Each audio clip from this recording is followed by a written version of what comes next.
Ladies and gentlemen, let me ask you something right now. How do you start your morning? Because how you begin your day determines how you live your day, and how you live your day after day is how you shape your destiny. So today, I'm going to give you something that could shift your life entirely. It's not a miracle, it's not magic, it's not complicated. It's 600 seconds. Your mind doesn't always distinguish between real experiences and those vividly imagined. This is the same mechanism athletes use when they mentally rehearse a perfect performance before a game. The body and brain respond to those images as if they were physically happening. That's why visualization isn't passive, it's active engagement. You're programming your nervous system with the emotions, reactions, and decisions that support your goals. And the more often you run those internal blueprints, the more naturally your external actions start to align. When you own your morning, you set the tone for everything that follows. The early moments of your day are not just a warm-up, they are the launch pad. Every decision, every emotion, every reaction you have during the day is heavily influenced by how you begin. If you start in chaos, reacting to alarms, emails, or negativity, you hand over control before you even had a chance to claim it. But when you intentionally design those first few minutes, you step into a position of power, not passivity. It's not about perfection, it's about intention, about choosing to begin the day on your terms. You don't need an hour-long ritual or a perfect plan, you just need consistency. You need to decide each day to begin with power instead of passivity. That simple shift, repeated over time, rewires your life. Because the truth is, the quality of your morning shapes the quality of your day, and the quality of your days shapes the quality. You become proactive instead of reactive. You're no longer at the mercy of your calendar, your inbox, or your obligations. You decide how to think, you decide how to feel, you decide how to show up. And it all begins with what you do as soon as you open your eyes. Owning your morning is about anchoring yourself in the present, in power, in possibility. It's about accessing gratitude instead of anxiety, energy instead of exhaustion, clarity instead of confusion. These aren't just abstract ideas, they are muscles you build by repeating a routine that aligns with who you want to become. The most successful people in the world understand this.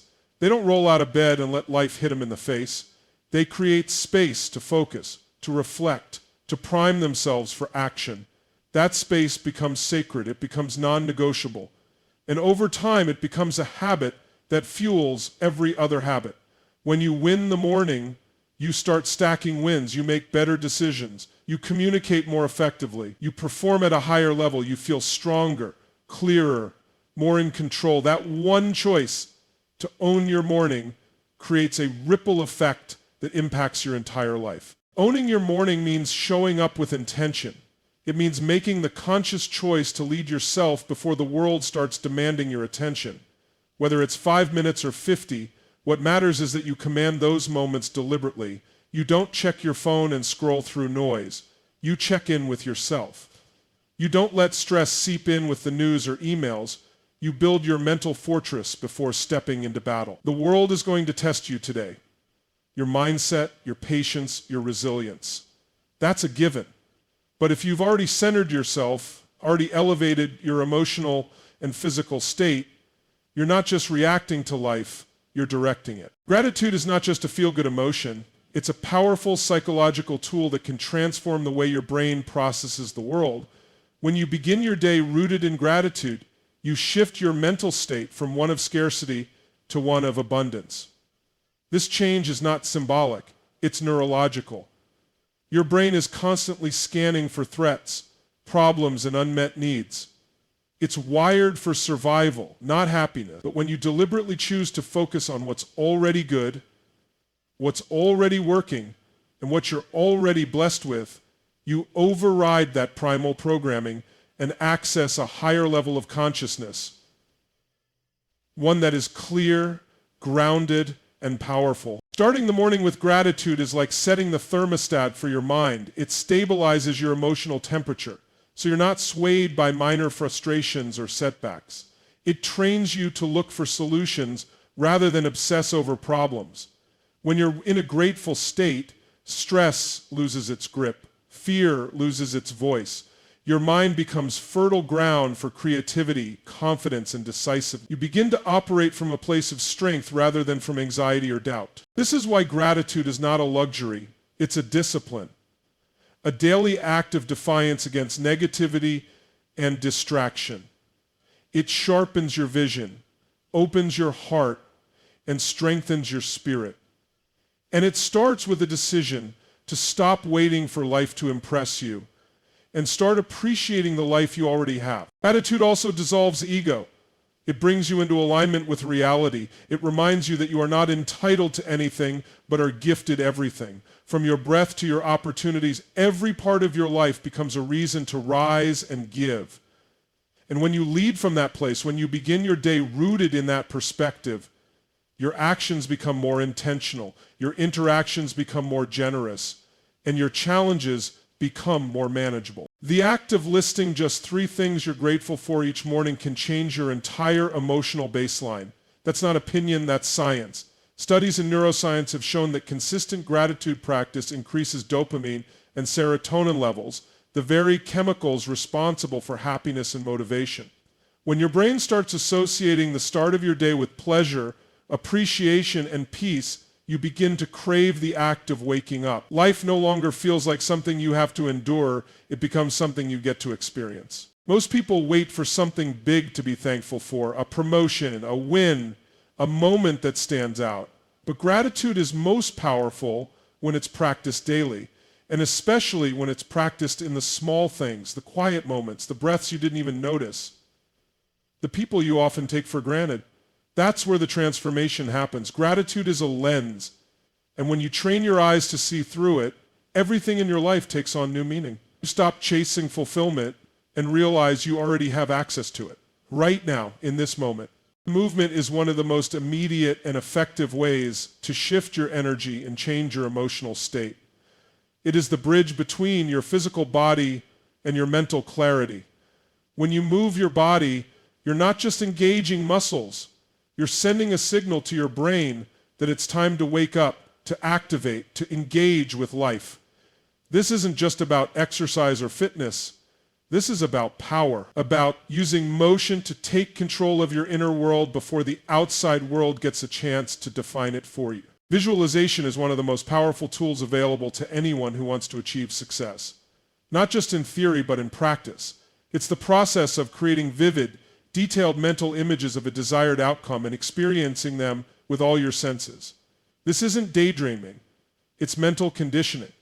When you visualize success consistently, you're not just hoping for it, you're training your brain to believe in it, to expect it, and to pursue it with confidence and clarity. Think about it. Have you ever seen someone slouched over, shoulders down, face blank, and thought, wow, they must feel amazing? Of course not, because posture and movement reflect emotion, and they also create it. When you move with energy, with purpose, with confidence, your brain follows suit. It floods your system with endorphins, raises your heart rate, and floods your body with oxygen. That oxygen fuels your brain, sharpens your focus, and lifts your mood. It's a chemical upgrade, and you don't have to wait 30 minutes to feel it. It happens in seconds. That's why even a few minutes of intentional movement in the morning can radically alter the course of your day. It doesn't have to be complex or intense. You don't need a gym, a trainer, or a perfect plan. What matters is that you are commanding your body to rise, to show up, to declare that you are ready. This is your time to reclaim your energy before distractions start to pull at it. Movement anchors you in the present. It pulls you out of your head and into your body, grounding you in the now, where all action begins. The moment you move, you break the inertia. Inertia isn't just physical, it's mental, it's emotional. When you lie in bed hitting snooze or shuffle around sluggishly, you stay trapped in a state of resistance. But once you start to move, whether it's stretching, jumping, walking, dancing, or even just standing tall, you create momentum. That momentum becomes the fuel for your decisions, your focus, your discipline. Your physiology dictates your psychology, the way you hold your body, the way you breathe, the speed at which you move. All of it has a direct and powerful impact on how you think and feel. It also builds emotional resilience. When you train your body to move through resistance, whether it's a few squats, a quick jog, or a short yoga flow, you're also training your mind to move through challenge. You're proving to yourself that you can create energy on demand. You're not waiting for motivation. You're generating it. That alone is a game changer. Because the truth is, energy doesn't come from caffeine, comfort, or convenience. It comes from movement. It comes from engagement. It comes from doing the thing even when you don't feel like it, and watching your entire state shift as a result. Movement is a tool, and when you use it with intention, you don't just change your day, you change your life from the inside out. Even in challenging moments, your words can guide you. Saying I rise under pressure or I find solutions quickly doesn't magically remove obstacles, but it changes your relationship with them. It puts you in a resourceful state instead of a reactive one.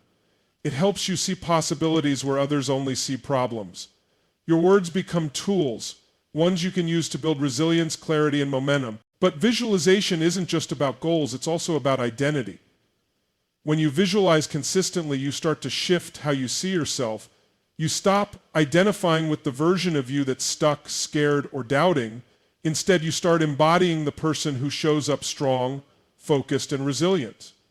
The more you see that version of yourself winning, the more you become that version in real life. It's not wishful thinking, it's rewiring your self-image. When you visualize in detail, seeing, hearing, feeling the environment in which you succeed, you are building neural pathways that prepare you for that reality. You're rehearsing success in advance. You're removing uncertainty. You're teaching your mind and body what to do when the moment arrives. It's mental rehearsal, and it's backed by science. Brain scans have shown that visualization activates many of the same regions of the brain that are engaged during the actual activity. So when you visualize a confident speech, a successful meeting, or hitting a fitness goal, your brain processes that as experience, which strengthens your belief and readiness to act. To make visualization effective, it has to be emotional. You can't just think about success, you have to feel it. You have to breathe like you would in that moment, stand like you would, speak like you would, experience it in your body as if it were real.